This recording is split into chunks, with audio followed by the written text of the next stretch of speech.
Make your future 미래 채널 마이앤. 네, 안녕하세요. 미래캐스터 홍준원입니다. 2023년 6월에 있었던 주요 미래 소식들 정리해보고 가도록 하겠습니다.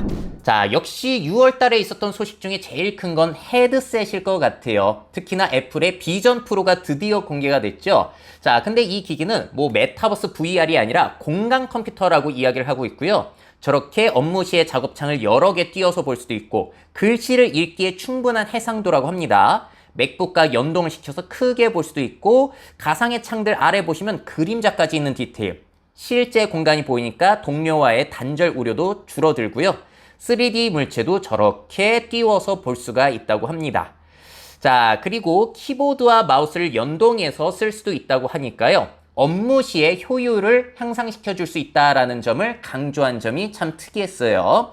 자, 그리고 콘텐츠 감상 기능도 강조를 했는데 저렇게 사진을 크게 볼 수도 있고 고화질 파노라마를 확대해서 내가 마치 거기 있는 것처럼 느낄 수도 있다라고 홍보를 하고 있습니다. 또 헤드셋에 3D 카메라가 장착이 되어 있기 때문에 3D 영상을 지금 촬영을 해가지고 그거를 깊이 있는 저런 영상을 나중에 돌려볼 수도 있다는 거예요. 자, 그리고 명상을 하는 사람들도 사용을 할 수 있다고 합니다. 저런 식으로 쓸 수 있다고 하는데 얼마나 유용할지는 한번 지켜봐야 될 것 같고요. 또 콘텐츠를 감상할 때 뒤에 스트랩이 편하게 되어 있다 보니까 누워서 저렇게 천장에 콘텐츠를 띄워서 볼 수도 있다고 합니다. 자, 게임을 할 때도 유용하겠죠. 앞에 고화질 디스플레이가 떠 있는 거니까요. 컨트롤러 연결해서 게임도 가능하고 비행기에서는 진짜 유용할 수 있을 것 같아요. 답답할 때 헤드셋을 끼고 주변 공간을 마치 가상의 공간에 있는 것처럼 해가지고 좀 더 편안하게 비행을 즐길 수도 있다는 겁니다. 자, 이렇게 영화를 본다. 우리가 상상을 해보게 된다면은 굉장한 경험일 것 같기는 해요. 그래서 물론 장시간 착용이 답답하지 않을지는 아직까지 의문이기는 합니다. 자, 가상을 볼지 현실을 더 많이 볼지는 위쪽에 있는 저 크라운을 돌려가지고 제어한다고 하죠.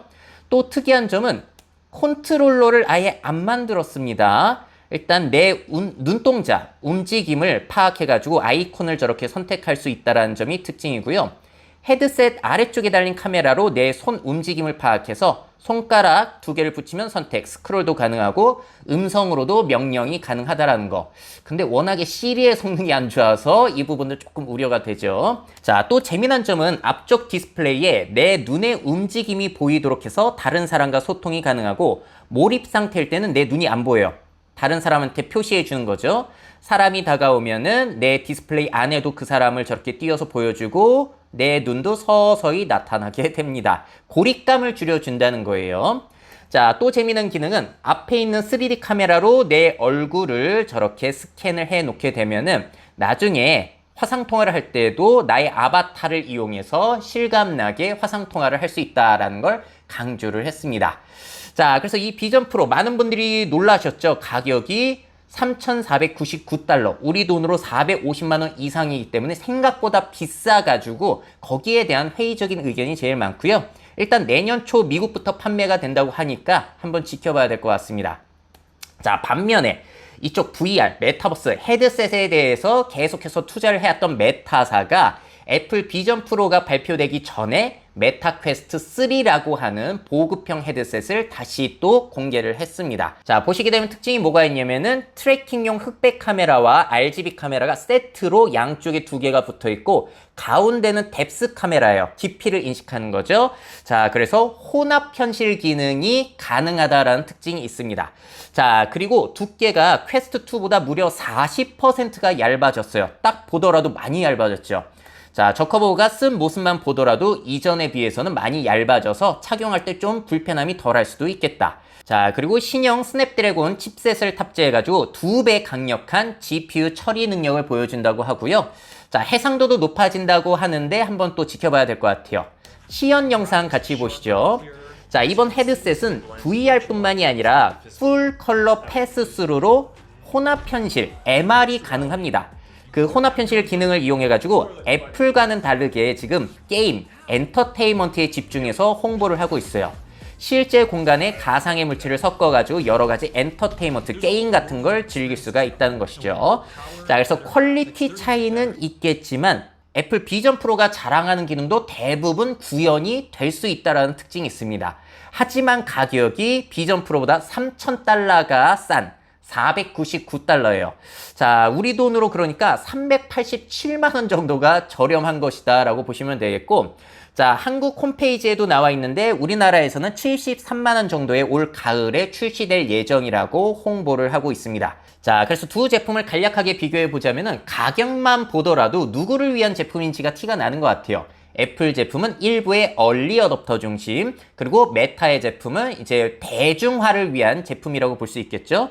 자, 그리고 둘 다 혼합 현실 기능이 가능한데 해상도와 완성도에 있어서는 아무래도 비싼 애플 비전 프로가 좀 더 낫겠죠. 그리고 활용에 대한 홍보 포인트가 다른 점이 굉장히 흥미롭습니다.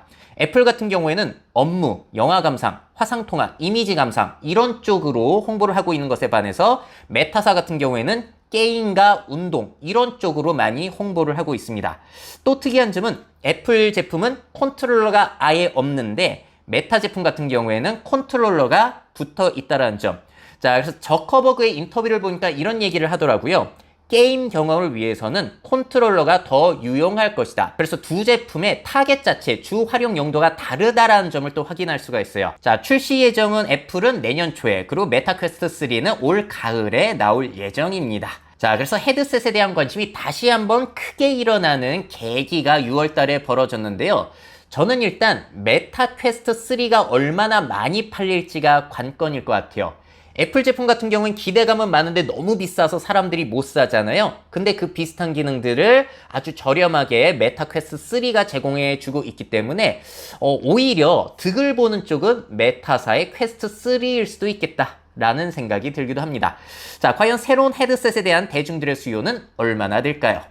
네, 세계 최대 규모의 기술 전문가 모임인 IEE에서 주관하는 국제 로봇 자동화 컨퍼런스, 거기에 공개된 로봇들을 소개해 드리려고 해요. 유튜브에서 제가 찾은 5개의 로봇만 보여드리려고 하는데요. 자, 먼저 콜롬비아 대학에서 선보인 헤어핀을 닮은 로봇입니다. 자, 저렇게 헤어핀의 움직임을 따라하고 있어요. 그래서 헤어핀 똑딱똑딱 하는 그것에서 영감을 받은 것이고요. 저거를 이용해서 이제 달게 되면은 움직임을 누릴 수가 있다는 것이죠. 물고기의 꼬리처럼 저렇게 헤엄을 칠 수도 있는데 꽤나 빠르게 움직이고 있는 것 같아요. 그리고 육상에서도 움직일 수가 있는데 꽤나 파닥파닥 하는 모습이긴 합니다.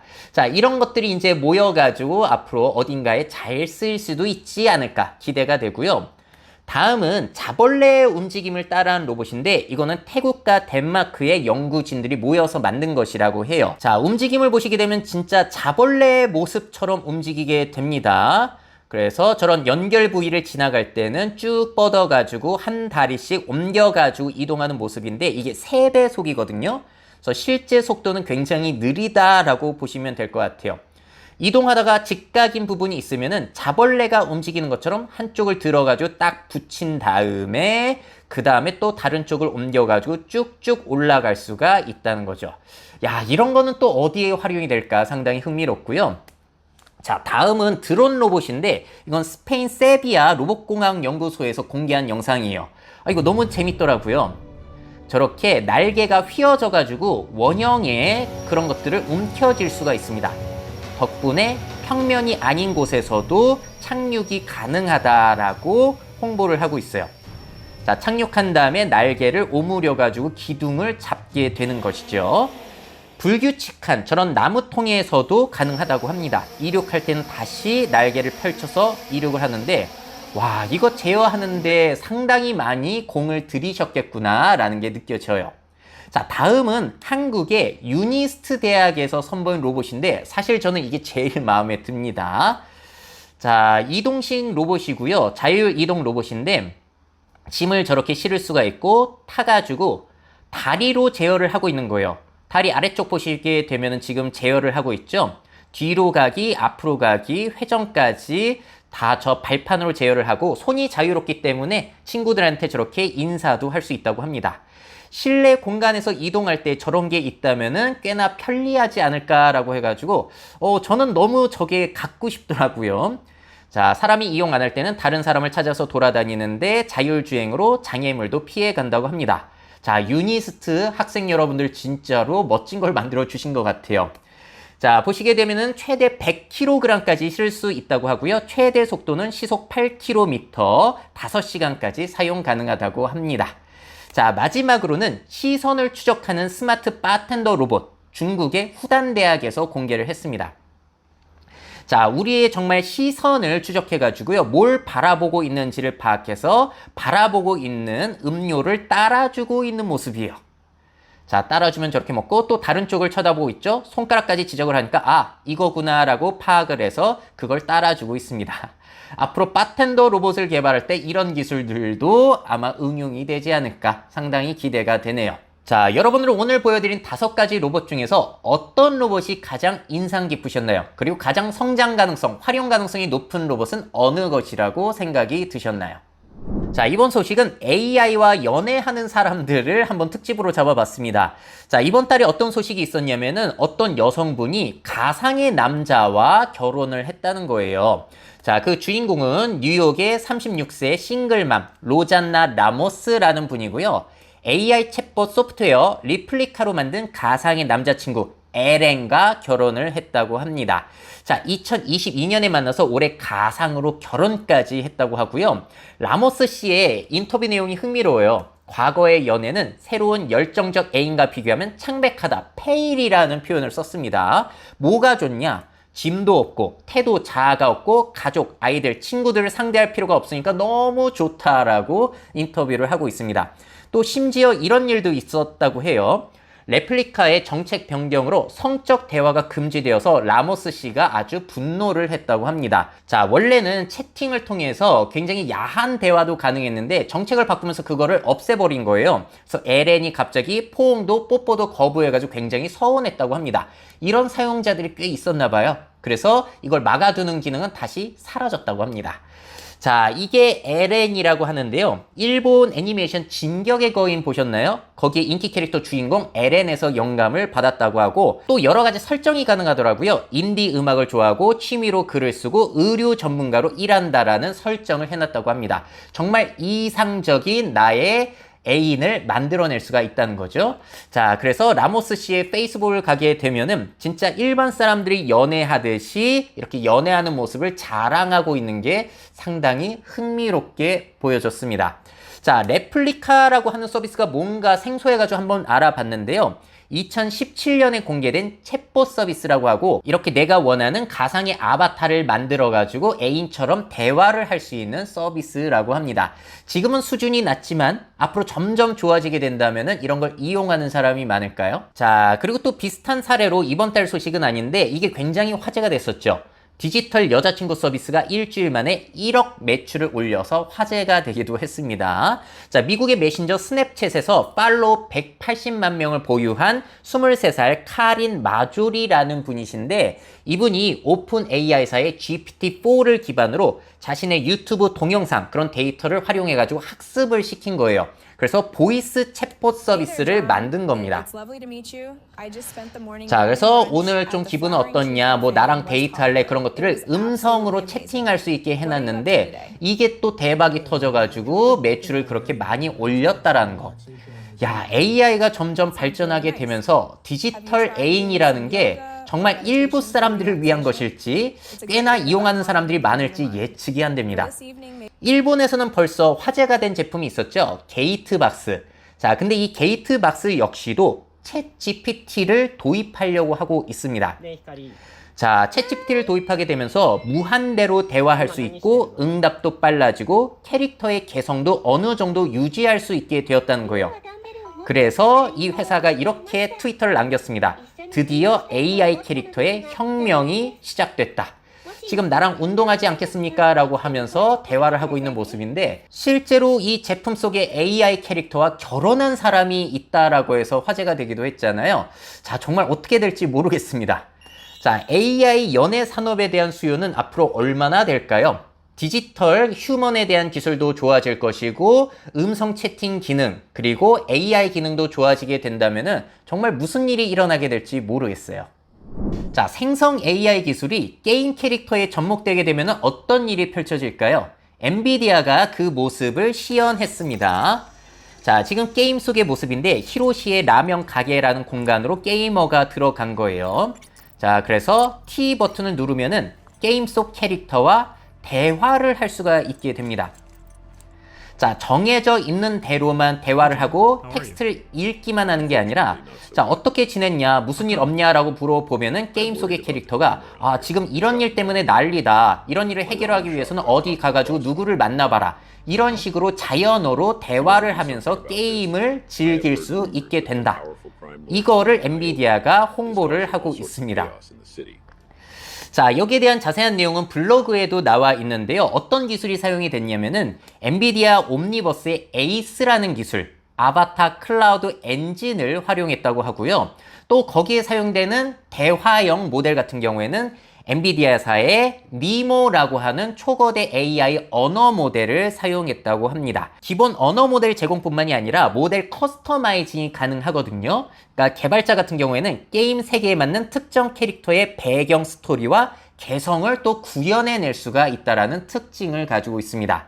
자, 이렇게 만들어진 언어 모델에다가 또 뭘 붙였냐면은 오디오 투 페이스라는 기술을 붙인 거예요.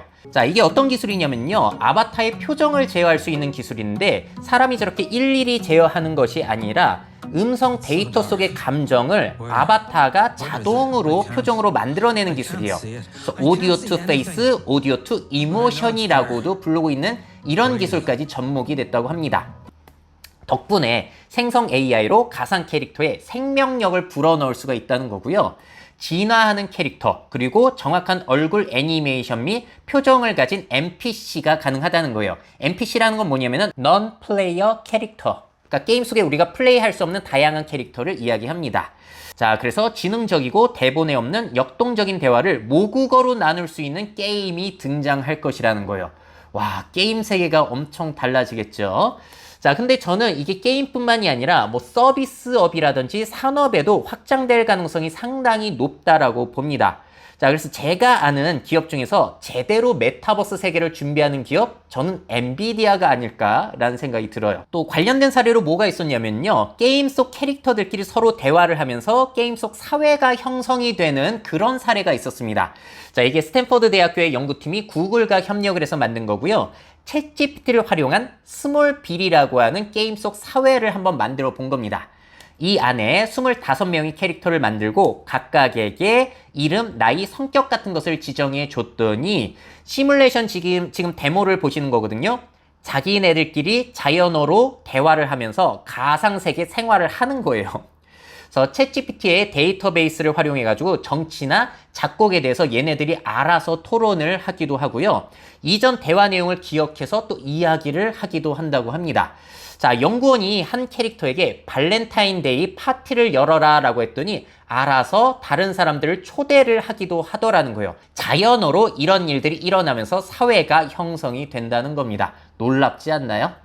자, 앞으로 생성 AI 탑재로 대화가 가능한 게임 캐릭터들이 생겨날 것 같은데요. 어떤 변화가 가져오게 될지 상당히 기대가 됩니다. 게임 캐릭터와 대화를 하면서 플레이를 하고 게임 캐릭터와 친구가 될 수 있을지도 모르겠어요. 게임 캐릭터들은 자기네들끼리 이제 정해진 내용 없이 대화하면서 사회를 형성할 수도 있고요. 게임, 시뮬레이션, 메타버스, 정말 재미난 일들이 앞으로 많이 일어날 수 있을 것 같습니다. 자, 요즘에 생성 AI 기술이 굉장히 큰 관심을 받게 되면서 거기에 대한 규제 움직임들도 나오고 있거든요. 한번 정리해보고 가도록 하겠습니다. 자, 이번 달에 유럽 의회에서 인공지능 규제를 위한 중요한 발걸음을 내딛었다. 뉴욕타임즈 기사 한번 정리해보도록 할게요. 자, 14일 인공지능에 대한 규제 초안을 유럽 의회에서 통과를 시켰고요. 거기엔 어떤 내용이 있냐면은 얼굴 인식 소프트웨어의 사용을 엄격하게 제한한다는 거예요. 자, 근데 여기에서는 또 반대 의견이 있는 것이 국가 안보 및 기타 법 집행 목적에 대해서는 예외를 허용해야 되지 않냐, 뭐 이런 논란이 있다고 합니다. 또 뭐가 포함이 되어 있냐면은 AI 학습에 사용된 데이터에 대해서 더 많은 정보를 공개하도록 기업에게 요구할 수가 있다고 합니다. 자, 그러니까 불법적으로 개인정보가 포함된 그런 것들을 학습시키지 않도록 의회 차원에서 그런 것들을 규제하겠다라는 것이죠. 자, 최종 법안은 올해 말에 통과될 것이라고 예상이 되고는 있는데, 자, 이렇게 됐을 때 유럽이 규제의 선두주자가 될 수는 있겠지만 자칫하면은 인공지능 산업의 성장을 저해할 수도 있지 않을까라고 하는 걱정의 목소리까지 나오고 있는 상황입니다. 자, 유럽뿐만이 아니라 미국의 백악관은 AI 시스템을 공개하기 전에 테스트하고 프라이버시 권리를 보호하는 규칙을 포함한 정책 아이디어를 발표했고요. 중국은 챗봇 제작자가 엄격한 검열 규정을 준수해야 한다는 규칙 초안을 공개하기도 했습니다. 자, 여기에 대해서 출판업계는 지지를 보이고 있는 데에 반해서 기술 개발자들은 기술적으로 실현이 불가능하다며 반대를 하고 있다라고 뉴욕타임스에서 정리를 해주고 있어요. 자, 여기에 대해서 생성 AI계에서 가장 영향력이 커져 있는 오픈 AI사의 CEO 샘 알트만은 이런 얘기를 했습니다. AI를 감독할 국제기구를 창설해야 된다. 자, 여기에 대한 내용은 사실 5월 22일 오픈 AI사에 올라온 블로그에서도 확인하실 수가 있는데요. 내용 정리해보자면은 초지능은 인류가 과거에 맞서 싸워야 했던 다른 기술보다 더 강력할지도 모른다.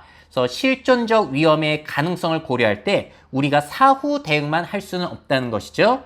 그래서 전 세계 주요 정부가 관련 프로젝트를 진행하는 방법이 있고 아니면은 국제 원자력 기구와 같이 국제적인 규제 기관이 필요할 것이다 라는 내용을 이미 5월에 게시하기도 했습니다. 자, 근데 오픈 AI사의 이런 발언에 대해서 문제 제기를 하는 사람들도 있습니다. 뭐냐면은 결국에는 자기네들이 먼저 진입한 후에 이런 규제를 하게 한다? 그러면 후발 주자들을 막겠다라는 이야기 아니냐라는 것이에요. 자, 여기에 대해서 샘 알트만이 또 한국에 오게 되면서 관련된 이야기를 했는데요. 일단은 기술 자체보다는 활용 사례를 규제해야 된다라는 이야기를 했습니다. 활용하는 사례가 사회에 직접 영향을 미치기 때문에 이걸 이해하고 각 분야마다 다른 규제를 펼쳐야 한다라는 주장을 했고요. 또 공동 설립자인 그렉 브롬만은 이런 얘기를 했어요. 아래쪽에 보시게 되면 오픈 AI 역시 전문적인 수준에서 보면 아직 자기네들도 초기 단계이기 때문에 규제가 혁신을 줄이는 방향으로 작용해서는 안 된다라는 입장을 이야기하기도 했습니다. 자, AI에 대한 규제는 도대체 얼마나 어떻게 진행이 되어야 하는 걸까요? 소 잃고 외양간을 고칠 수는 없으니까 미리 준비를 해야 되는 건 맞는데 그렇다고 산업을 저해해서도 안 됩니다. 자, 그래서 국가, 기업 간의 이해관계 조정도 쉽지는 않을 것 같아요. 자, 여러분들의 생각은 어떠신가요? 자, 이렇게 해서 2023년 6월에 있었던 주요 미래 뉴스들 정리해드렸고요. 다음 달 마지막 주 토요일에 또 7월에 있었던 한 달간 주요 소식들 가지고 찾아뵙도록 하겠습니다. 미래 사회 변화를 업데이트하고 싶으신 기업 및 기관, 그 밖에 미래 트렌드 교육이 필요하신 분들은 myf21 네이버닷컴 이메일로 연락주세요.